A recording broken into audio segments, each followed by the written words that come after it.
ॐ तव कथामृतं तप्तजीवनं कविभिरीडितं कल्मषापहं श्रवणमङ्गलं श्रीमदादतं भुवि गृह्णन्ति ये भूरिदा जनाः। Sri Sri Ramakrishna Kathamrita, the Gospel of Sri Ramakrishna, Dakshineshware Thakur Sri Ramakrishna Chaturtha Darshan, the fourth meeting of M with Sri Ramakrishna at Dakshineshwar.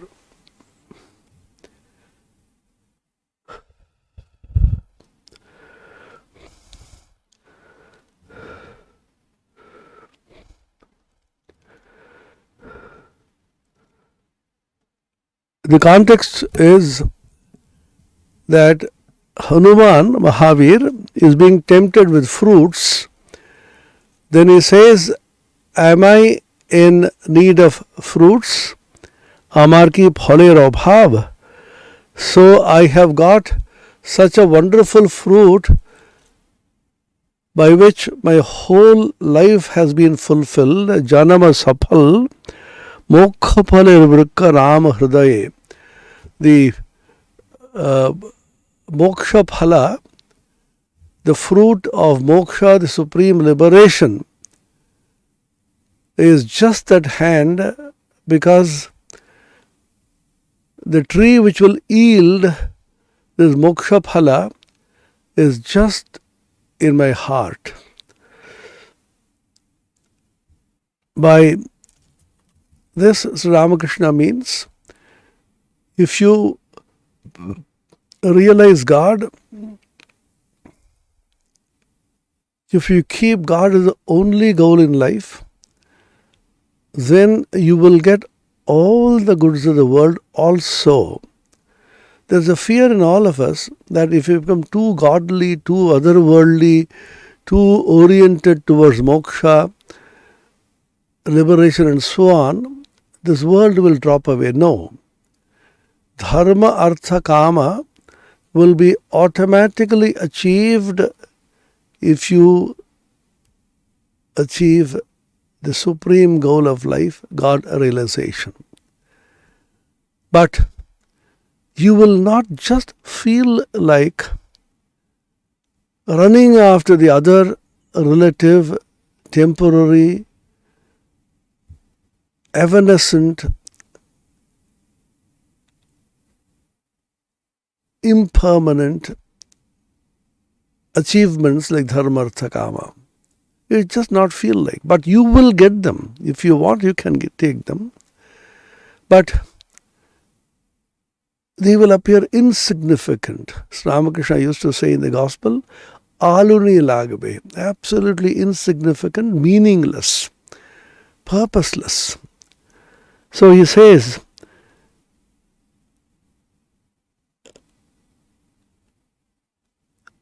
যখন যে ফল বাঞ্ছা সেই ফল প্রাপ্ত হই. Hanuman says, whatever phala, fruit I want at whatever time, I immediately get that phala, because Sri Ramachandra, who is the giver of all fruits, dharma, artha, kama, moksha, chaturvidha purushartha phala, is just in my heart. ঠাকুর এই গান গাইতেছেন আবার সেই সমাধি, আবার নিষ্পন্দ দেহ, স্তিমিত লোচন, দেহ স্থির, বসিয়া আছেন ফটোগ্রাফের যে রূপ ছবি দেখা যায়. Again, Sri Ramakrishna goes into samadhi. There is no going into or coming from. It is only relative language that we use to understand. So he gets absorbed in the divine consciousness to such an extent that the external world is completely left behind. Nispanda deho, there is no movement in the body. Stimita lochana, the eyes are absolutely fixed and still. Deho sthir, the body is motionless and still. বসে আছেন ফটোগ্রাফের সেই ছবি। Just like we see in the photograph, the same picture.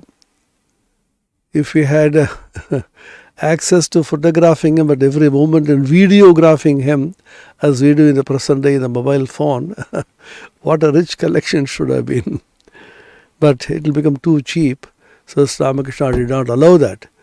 Even a couple of 3 photographs which we have, even those are good enough for us.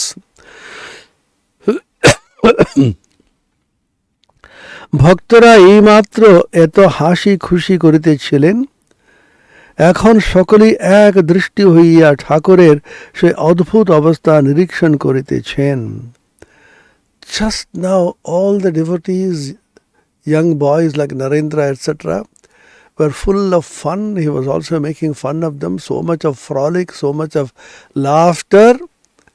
And suddenly the whole atmosphere changes. This is one extraordinary phenomenon with all avatars, divine personages. They can move at ease from the world of relativity to the world of absolute, from the transcendent to the immanent, and from the world of permanence to the world of evanescence. Because for them there is nothing called evanescence and permanence, relative and absolute, immanent and transcendent. This one seamless reality manifesting as 2 different existences.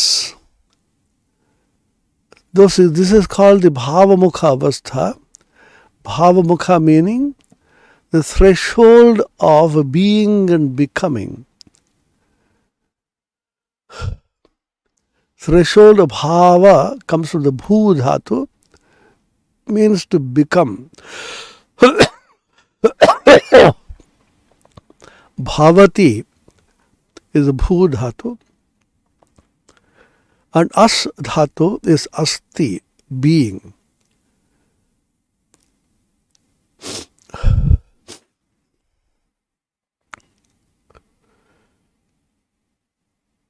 Asti is the Swarupa of the Supreme Reality, being, pure being, and this being is self-revealing, so it is called a bhati, and the awareness of this existence, pure existence, is bliss called priyatva. What is called priya, dearness, is the Swarupa of the Supreme Reality. Everything in the world which appears dear to us owes its origin to the dearness and the joy of the Supreme Being, which is called Brahman. Asti bhati priyam. This is the characteristic of the Supreme Brahman, also called Sat Chit Ananda.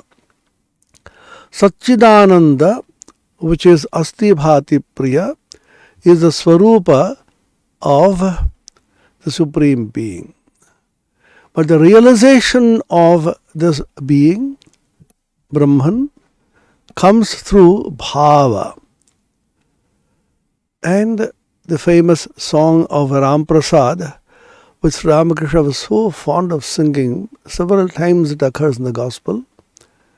Bhavile bhave rudoy hai, jaman bhav temni labh mulshe pratyay. The fundamental thought, mool pratyay, is that of bhavile bhave rudoy hai.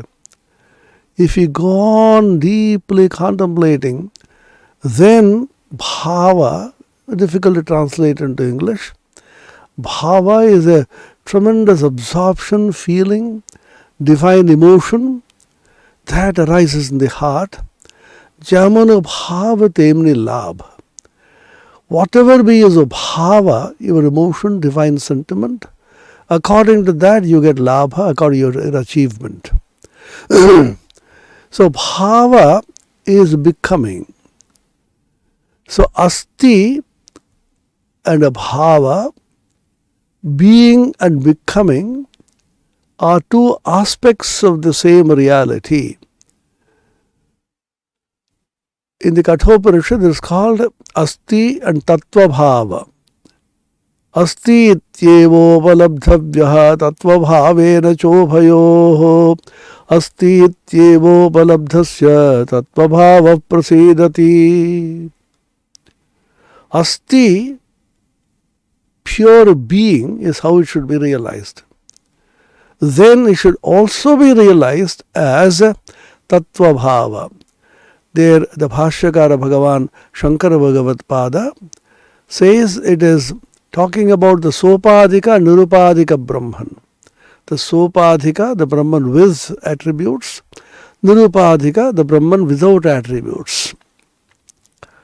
The Sopadhika Brahman and the Nirupadhika Brahman, two aspects of that Brahman, the Nirguna, Gunamaya, Niranjana, Nararupadhara, which Swami Vivekananda wrote about Sri Ramakrishna in the Aratrik hymn.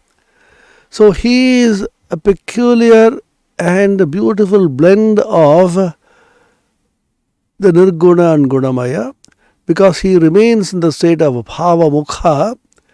Bhava is becoming, Mukha is about to. That Asti, pure being, is about to become this relative existence. So the absolute existence and the relative existence existing together and side by side, and the Avatara seamlessly negotiating between these two worlds was a relative and absolute, transcendent and immanent. Saguna, Nirguna, Sopadhika, Nirupadhika, Asti and Bhava is a state of Bhava Mukha. So Sri Ramakrishna, who was just now full of fun and frolic and laughter, in the relative world he is enjoying the divine bliss in the company of pure souls. Suddenly he goes to the other world of transcendence, absolutely motionless, eyes fixed, the breath is not moving at all, as if he is completely dead to the outside world. ভক্তরা এইমাত্র এটা হাসি খুশি করিতেছিলেন, এখন সকলেই এক দৃষ্টি হইয়া ঠাকুরের সে অদ্ভুত অবস্থা নিরীক্ষণ করিতেছেন. The devotees were just now seeing Sri Ramakrishna engaged in so much of frolic and fun with the youngsters, the young pure souls like Narendra and so on, suddenly is seen to be entering into a supreme state of samadhi, and speechless the devotees are looking on. Samadhi avastha Master Dvitiya bar darshan korilen. This is the second time that the Master is experiencing the vision of Sri Ramakrishna in samadhi.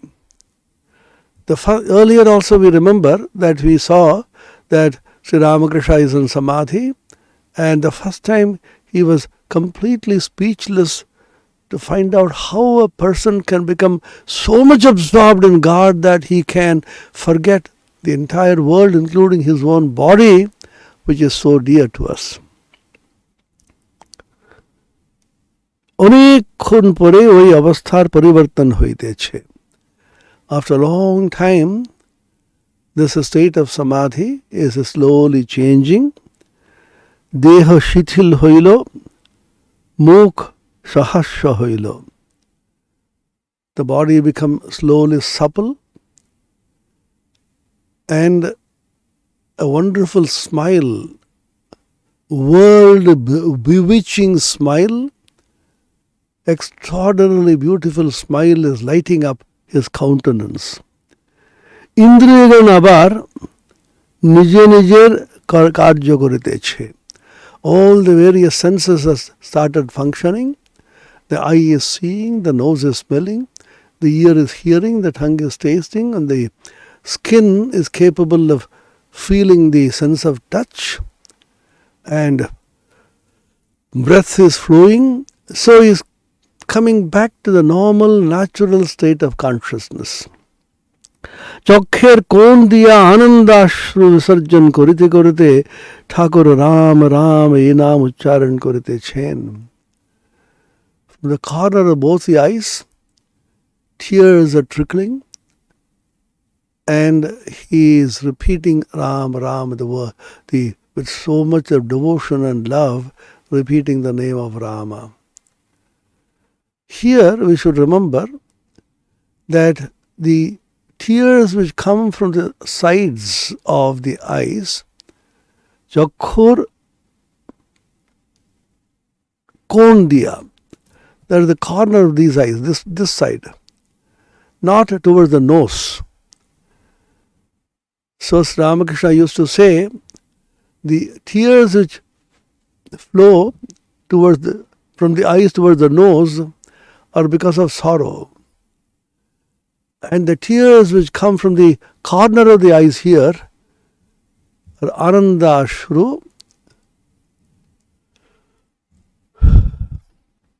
tears of joy. That's why in ordinary language also, when somebody is crying, why are you crying through your nose? No, Muka ladariye in Tamil they say. So in all languages it is there. So any cry which comes through the nose, tears are flowing this way from this side, is because of sorrow. So he says through the corner of the eyes, tears of joy are constantly flowing.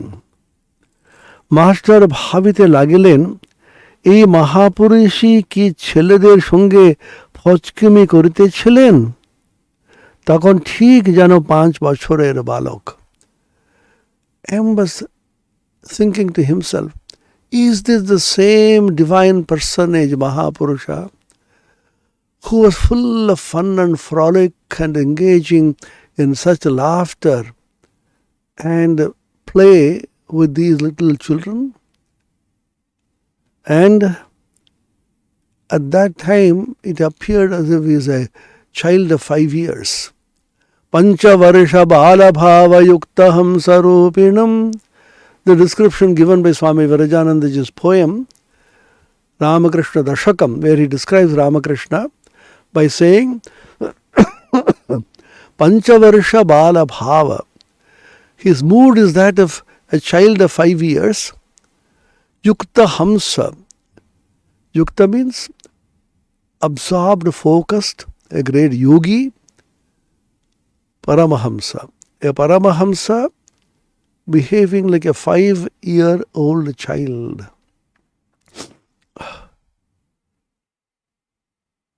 That's why Ramakrishna used to say, Paramahamsas always used to keep little children 5-6 years old with them, so that they feel so happy in the company of innocent, simple, pure children. They are full of wisdom, but the ignorance of the child is not there. So it is childlikeness and not childishness. They are childlike, 5-year-old children like,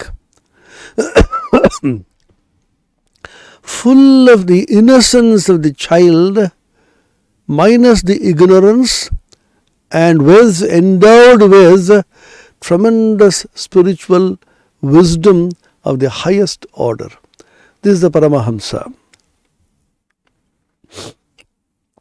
ঠাকুর পূর্ববৎ প্রকৃতস্থ হইয়া আবার প্রাকৃত লোকের ন্যায় ব্যবহার করিতেছেন. Again he became normal and behaving like a normal person. মাস্টারকে নরেন্দ্রকে সম্বোধন করিয়া বলিলেন, তোমরা দুজনে ইংরেজিতে কথা কও আর বিচার করো, আমি শুনবো. Like a childlike fun. Narendra and Master, both of them were great scholars. Both of you discuss amongst yourselves in English and debate, tarka karo. and I will listen. Master Narendra Ubhay ek কথা শুনিয়া হাসিতেছেন. Both M and Narendra, after listening to these words, they were only laughing. দুজনে কিন্তু কিছু কিছু আলাপ করিতে লাগলেন কিন্তু বাংলাতে. So both of them started discussing some topics, but only in Bengali. ঠাকুরের সামনে মাস্টারের বিচার আর সম্ভব নয়. তাহার তর্কের ঘর ঠাকুরের কৃপায় একরকম বন্ধ. Remember how Ramakrishna snubbed him 4 times during the earlier occasions of meeting. And he said, this is the last argument of M with Ramakrishna. Never after he entered any kind of argument. So argument ultimately solves nothing. Tarka, argument, debate, unless it is intended for enlightenment or coming to a definite siddhanta, definite conclusion, enlightened conclusion, it will only generate heat, acrimony and quarrel. Tarkasya apratishtatvad. Shankara says, Tarka has no pratishtha. That's why the Kathopanishad says, Naisha tarke namati proktanyenaiva sugyanaya preshtha. This Atman, the supreme reality, cannot be realized through Tarka. Naisha tarkena matirapaneya. However much you may start argument, you cannot reach the highest reality. Because arguments are based on your various perceptions of the intellect. You have a way of looking at the reality and you say this is true. And somebody else looks at the same reality in a different context and says that alone is true, and you quarrel. Sri Ramakrishna gave the example of Andher Hati Darshan, blind men seeing the elephant. This is a story in Jaina philosophy. Sri Ramakrishna must have picked it up. Several blind men were trying to find out what the elephant is like. So because they couldn't see, they were only feeling the elephant through touch. So one blind man said, oh, the elephant is like a brush, like a broomstick. He was touching the tail of the elephant. Another person said, no, the elephant like a huge fan. He was touching the ears of the elephant. The other person said, no, the elephant like a huge pipe. He was touching the tusk of the elephant. The fourth person said, all of you are wrong. The elephant is like a big pillar. He was touching the legs. A big quarrel ensued. Everybody claiming that he has seen the truth, touched it and felt it and realized it. And that alone can be the truth. Then a person with eyes, he was coming along and said, why are you quarreling? Sir, you tell me, elephant is like a broomstick? Then he understood he was touching the tail. Of course it is, you are correct. Sir, why do you say he is right? He is like a fan. Then the man with the eyes knew they have touched, this person has touched the ear and said, you are also correct. A person touching the tusk, he said, it is like a pipe. Oh, absolutely right. You have seen elephant correctly. Then the fourth man who said it's like a pillar by touching the legs, the person with the eyes, he said, you are right. But each one of you is right, but only partially correct. What the elephant itself is cannot be described unless you have the eyes to see the whole elephant. This is a remarkable story which is called the theory of relativity. Einstein said an object can have different appearances in different frames.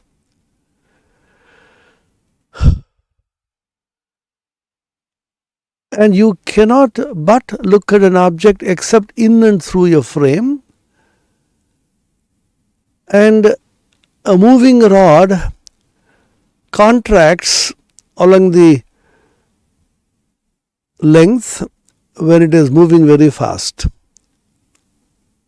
Suppose there is a 6-foot man moving very fast, extraordinarily fast it should be,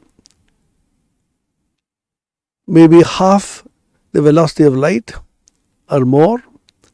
He appears to be 3 feet, for example. Then some other frame he appears to be 5 feet, and so on. So if you ask what is the actual height of that person, what is the actual length of the rod, Einstein comes and says there is no question of saying which is the actual length, because the question itself is wrongly phrased. To be able to say what is the actual length of the rod, you should be able to look at it without any reference to any frame, which is impossible, because in that case there is no perception at all. The moment you look at it from a particular frame, the perception, the length of the rod is conditioned by the frame with respect to which you are looking at it. And therefore, you can't exactly say what is the actual length. Which is, then you say, which is the right frame? Einstein's relativity is based on a very simple postulate. The nature does not have any preferential frame. The rightness with regard to frames is like a blank label. You have a label, rightness, and you want to fix it on a right frame. You are looking at which is the right frame. Finally, look at the label, it's a blank label. Nature does not prefer any frame to some other frame. All frames of reference are on the same footing. If you project this idea of the relativity into what Ramakrishna called Jatamat Tatapat, what he said, looking at the elephant,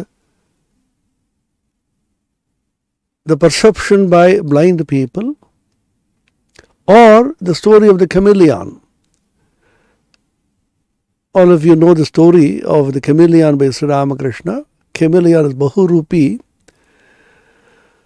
an object which lives in the tree and we can change its color. Very peculiar creature.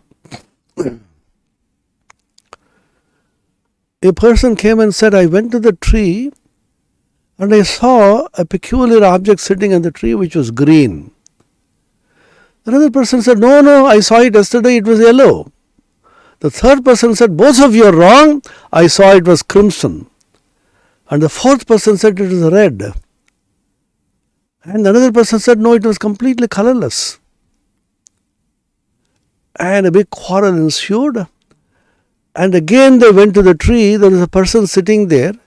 He said, why are you quarreling? Oh, I sit under the tree and watch this creature day in and day out. Sometimes it is green, sometimes it is yellow, sometimes it is crimson, sometimes it is red, sometimes it is absolutely colorless. Kakhono pita, kakhono sheta, kakhono nila lohita re. Kakhono purusha, kakhono prakriti, kakhono shunna rupare. মায়ের যে ভাব ভাবিয়া কমলাকান্ত সহজে পাগল হলো রে শ্যামা কি আমার কালো কালো রূপা দিগম্বরী হৃদি পদ্ম করে আলো রে শ্যামা কি আমার কালো. Kamalakanta's beautiful song, Sri Ramakrishna used to sing it very often. In the gospel it is there.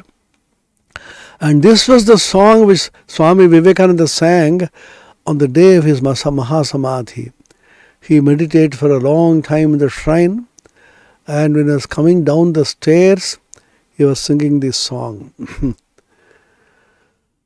Is my mother really black? Sometimes she is Prakriti, sometimes she is Purusha, sometimes completely Shunya, Nirakara, Nirguna. Sometimes she is black, sometimes she is yellow, sometimes she is blue, sometimes she is red, sometimes she is completely colorless. That means, what is the form which the Divine, Infinite and the Absolute can assume at any point of time is according to its own sweet will and depends on what the sadhaka or the devotee wants to see.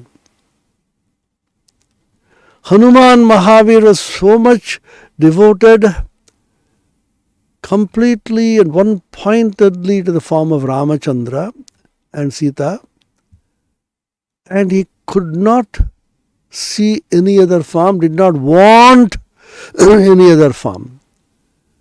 So when Sri Krishna came with Rukmini, he told Rukmini, quickly change yourself into Sita, I will transform myself into Rama. Otherwise, Hanuman will not leave us so easily free. Hanuman knew that Rama and Krishna are the same, but his devotion was to Rama. This is called Ishtanishtha. So Ramakrishna solved the problem of being devoted to a particular aspect of God, at the same time not being fanatical, through the idea of Ishtanishtha.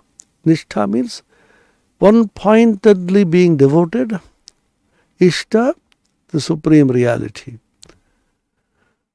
You choose your Ishta, you choose your ideal according to your taste.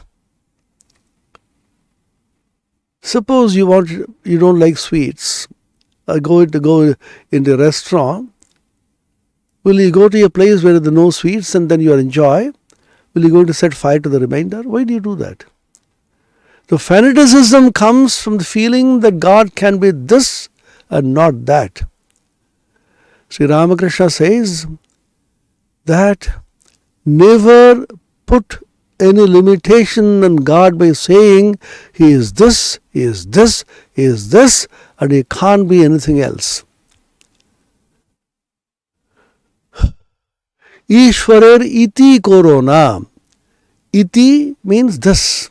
Definitely, He is without form. Anybody who thinks of God with form is a liar. His head should be chopped off. And somebody else says God has a form, and somebody says He is formless, that fellow is a liar. God has form, God does not have a form, He can be anything besides. Tini Shakar, Tini Nirakar, Shakar Nirakarere Pare, Aro Koto Ki. This is Sri Ramakrishna's statement. He is without form, He is with form, He is beyond form and formlessness, and how many more things besides. Who can ever put a limitation on the infinite manifestations of God? Whatever satisfies you, take it. But do not say that that alone is the only reality. All the quarrels begin with that. If it satisfies you, then take it. Sri Ramakrishna has a story. There is one sadhu, a holy man, who was confused whether God has a farm or does not have a farm. He went to the Puri Jagannath. He had a stick in his hand, the danda. Took the stick and then from left to right, he passed the stick. And the stick simply went through the image. Then he said, God does not have a form, so this image is only akasha, only space. Then from right to left, when he passed the stick struck the image. Then he said, God has a form. He may have a form, he may not have a form. He can choose to manifest himself in any way he likes. Hindus have been criticized as idolaters, worshipping sun and the moon and the waters and the snakes and trees and so on. Suppose you tell God, oh God, there's a Hindu idolater, kill him, finish him. He thinks of you in the stone and the snake and the image. Then God will reply, if he wants to see me in that stone, you may say he is stupid, but he is sincere. What prevents me from manifesting in that stone and giving him a vision in that stone? If you say God cannot be the stone, cannot manifest in the stone or the snake or the river or the tree, then it is militating against the idea of the omnipotence of God, omnipresence of God, or omniscience of God. These are the three qualities of God which are accepted universally by all the religions of the world. Omniscience, Sarvagyatva, he is Sarvagya, all-knowing. Omnipotence, Sarva Shaktimatatva, he is all-powerful. And omnipresence, Sarva Vyapitva, he is present everywhere. If you say that God can be this and not that, you are taking away from God the capacity to be able to manifest anywhere at any time in any form. He can choose. Ye yatha mam prapadyante tas tathaiva bhajamyaham. The Bhagavad Gita, quoted by Swami Vivekananda in the Chicago Parliament of Religions, the first speech, 11 September 1893. Whosoever comes to me in whatever path, I reach him in that path. Tans tathaiva bhajami. Look at the very significant phrase. I reach him, I become available to him easily in that form. Suppose a child with so much devotion and sincerity, you may say it is ignorant, but it's so sincere, innocent. It takes a form of Krishna, Rama, Ramakrishna, and then hugs it to his bosom and pours all love. Oh, he is my dearest idol. Do you mean to say God will not manifest in that stone, in that image? Swami Vivekananda says there is a belief in Japan that if somebody can intensely love a doll which is lifeless, that intensity of love itself will awaken life in that doll. This is a belief. You may not like it, but I like it. Oh, I can't bear the taste of tea. I hate to drink it. You may hate, but I like. Why do you prevent me from taking it? You take something else which I don't like. Infinite tastes are available in food. Infinite varieties of dresses are available. Infinite dwelling places are available. Infinite colors are available. Somebody likes green, somebody likes blue, somebody likes a combination of crimson and blue. Somebody likes a combination of blue and white. The political parties which we see. Every party has a color of choice. And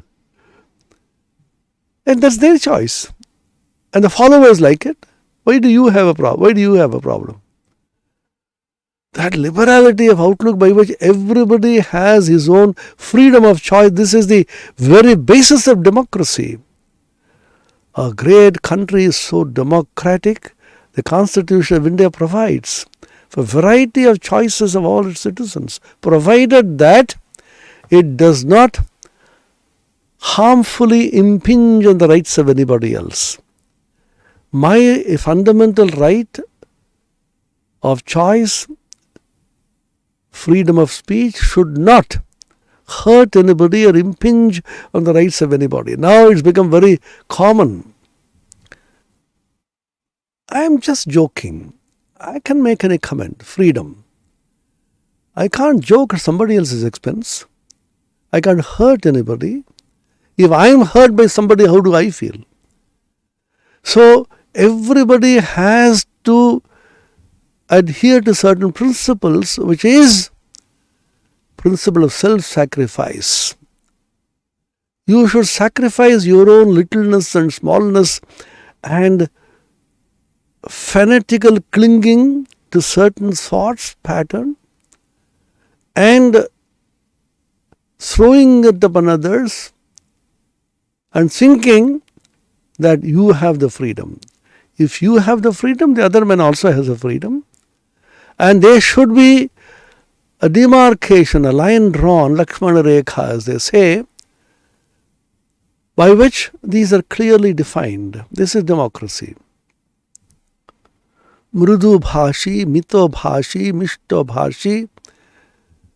These are clearly defined in speech. Your speech should be mild, kind, gentle. Anudvegakaram vakyam satyam priyahidam chayat. Anudvegakaram, it should not create udvega, sorrow, hurt to anybody else. Satyam, it should be true. Priyam, it should be pleasant. Hita, it should be beneficial. Very difficult to balance all the four. This is the test. There is an interesting story, perhaps an incident which actually happened in England. Two aristocrats, aristocrats are high-born people. They got stiff upper lip. So, with a walking stick, a proud Englishman is walking down the street with a dog in the left hand and whirling a stick. On the other side, another person is coming and is whirling the stick. The stick hit the nose of the other person very harshly. And he felt terrible pain and he said, "Why are you striking me like this?" Then he said, "I have a fundamental right to whirl the stick. You should have been more careful." Then that fellow said, "I also have a right to walk in the streets. Your right to hold the stick should not hurt my right to walk in the streets." Big quarrel ensued. Both of them sued each other, went to the court. For everything they go to the court for small things. And the judge gave a wonderful verdict. Very humorous, telling, and extremely illuminating. He wrote, "Yes, this gentleman was whirling the stick, definitely has the freedom, the fundamental freedom to go in the street whirling the stick, but he should be told that your right to whirl the stick stops where the other man's nose begins." That means you have no right to hurt the other man while whirling the stick. So this is a wonderful truth which we should remember. So why I am mentioning this is because here is the avatara, a divine personage, absorbed in God consciousness, at the same time fully aware of what is happening in the world, balancing these two worlds of relativity and absoluteness,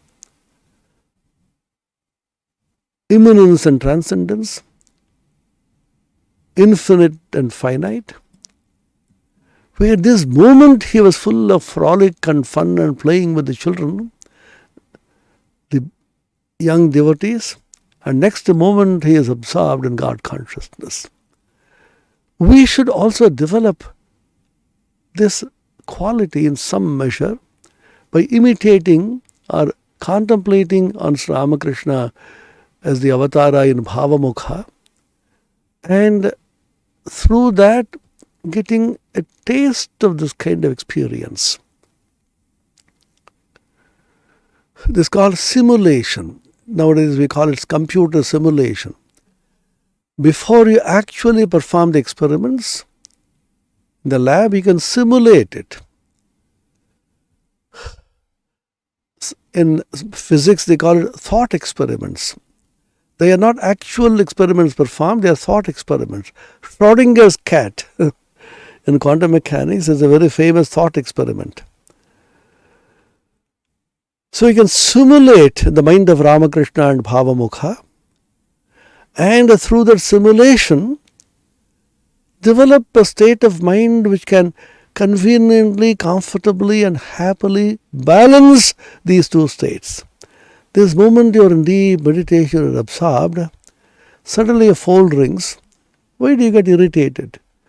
Think of this phone as bringing the message of God. Then you pick up the phone. Yeah, right. Can I call you a bit later? You can be so sweet as that. You pick up the phone and get irritated. I'm meditating now. Why do you disturb me? Then you put the phone down. After a few minutes, again the phone rings. It is from somebody else. This, I told you, but you never told. So these small irritations can be easily avoided. What kind of meditation are you doing? You get so angry, my mind is so calm. I just now was doing a parayana, I was meditating, and you come and fire at somebody and use vituperative language and get angry. Then what is the use of that kind of meditation? So what is important is to balance these two. You may get irritated if somebody is disturbing you. So why do you take it as a disturbance? Maybe he is in trouble, maybe that person wants. There's a way of tackling it.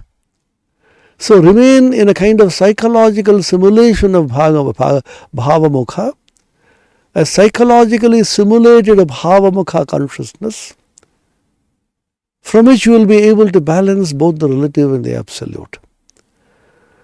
So M was completely flabbergasted, floored by seeing this. এই মহাপুরুষই কি ছেলেদের সঙ্গে ফচকিমি করিতেছিলেন? Is he the same great divine personage who was just now playing, making fun with these young devotees?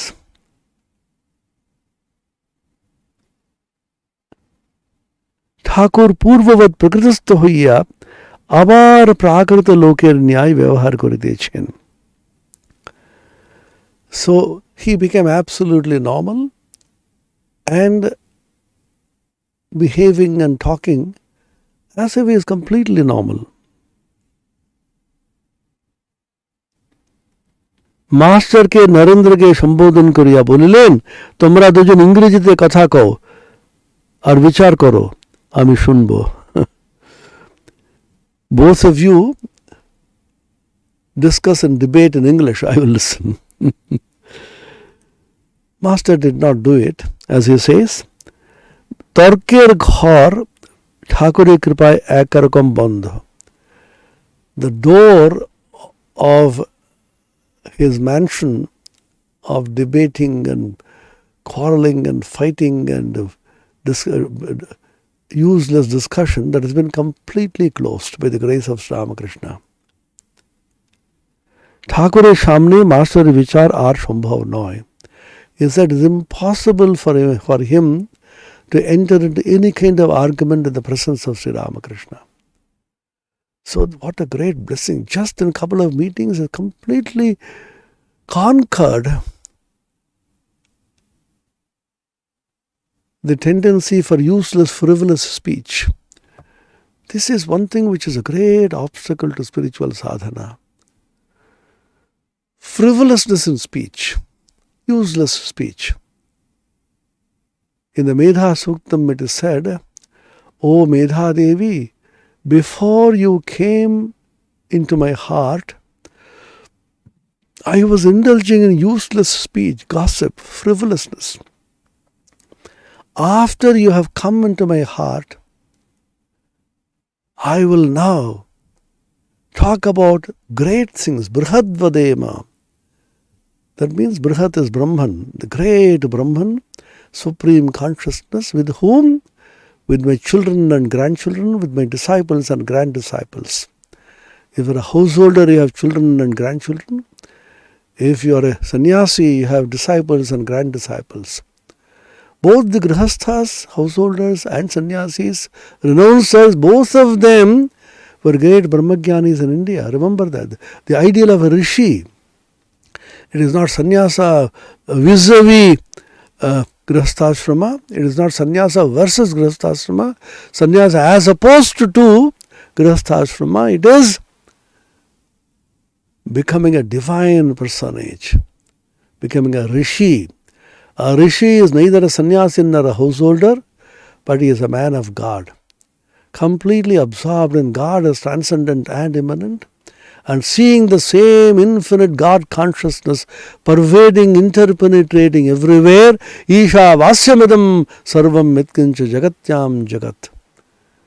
Entire world is pervaded, interpenetrated, enveloped by the consciousness of the divine, consciousness of God.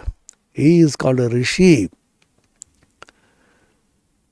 The frivolousness of speech and gossip, empty, useless gossip, mostly talking about other people, criticizing them, paracharcha, paraninda, discussing others and vilifying, criticizing, maligning others. There's a saying in English, great men discuss principles. Mediocre men discuss events. And small men discuss people. Don't discuss people. Oh, that man did this woman did that. What is the use of that? Avoid all such discussions.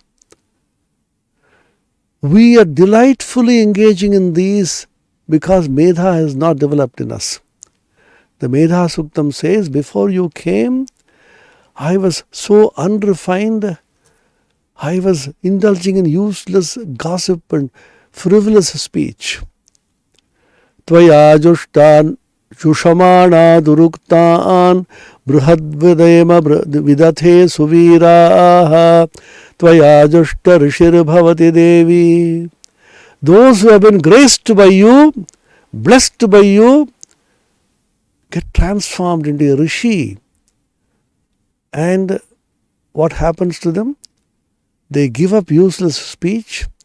Bruhadvadema, they talk about divine great things with all their companions and children and grandchildren, disciples and grand disciples.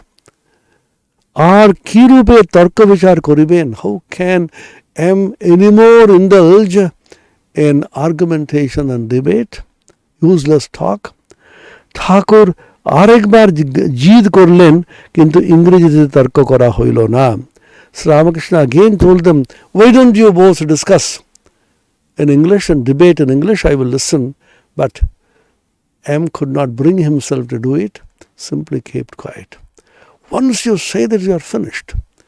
There is an interesting anecdote in the life of Bhagavan Ramana Maharshi, a great saint and the Jnani of the southern part of India and Tiruvannamalai, Arunachala, a professor of philosophy, very learned person, full of tremendous knowledge, fond of debating, fond of argumentation, tarka. He came to Ramana Maharshi to argue out about spiritual matters. Ramana Maharshi saw his mind is so restless, so full of thoughts. See, mind should be empty of thoughts. When the mind becomes completely still, empty of thought, it becomes amani, bhava. Mind becomes no mind. Mind should be emptied of thoughts. That is the highest spiritual wisdom. Then Ramana Maharshi looked at him and out of great compassion told him, Summa irupa, just be quiet. Tushnim babhu, tushnim bhava. Because of the sankalpa of the great sage and tremendous spiritual attainment of this person who went to argue.